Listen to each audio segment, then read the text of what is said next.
ये बतख पेड़ को ठोक के इन दोनों चिरकुटों का गोदाम खाली कर देता है और चुपके से निकल लेती है। ये क्या हो गया? तभी ये दोनों अपनी बची कुची अखरोट समेटने में लग जाते हैं। तभी अचानक इसे एक बड़ा अखरोट दिखाई दिया, जिसे देख ये बेहोश होकर गिर पड़ा। इसे देख दोनों बहुत खुश होते हैं। तभी ये दोनों इस अखरोट को पलटने की कोशिश करते हैं। लेकिन साला ये अखरोट इन दोनों से काफी बड़ा था। तभी इसे एक छोटा पत्थर दिखाई दिया और ये जैसे ही इसे पटकती है, बाप रे, आज मैं मर गया भैया। ये दोबारा इस छोटे पत्थर को उस पे फेंकती है। खत्म, बाल बाल बच गया रे। तभी ये अपना बदला लेने के लिए इसके पिछवाड़े पर मारने जाती। तभी इसे सामने एक बड़ा पत्थर दिखाई दिया। तो ये दोनों जाकर इसे लुढ़काने की कोशिश करने लगते हैं। तो इसका लकड़ी ही टूट जाता है।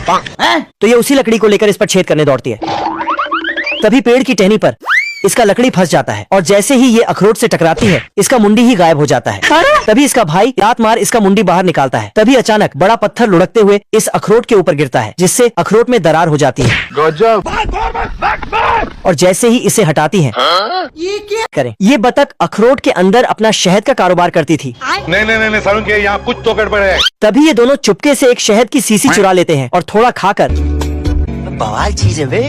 सभी इन दोनों के दिमाग में एक खुराफाती आइडिया आया और बतख का शहद का सीसी गायब करने लगे। तभी इसे बतख का सिस्टम के बारे में पता चला, तो ये अपना चोंगा जैसा मुंह बतख के सिस्टम के आगे रख के शहद खाने लगे। रुक जा के नागमणि लेके जा। बवाल चीज है वे, सारा सिस्टम मिल जाता है। तभी बतख इसे बिना देखे सीसी में पैक करके रख देती है।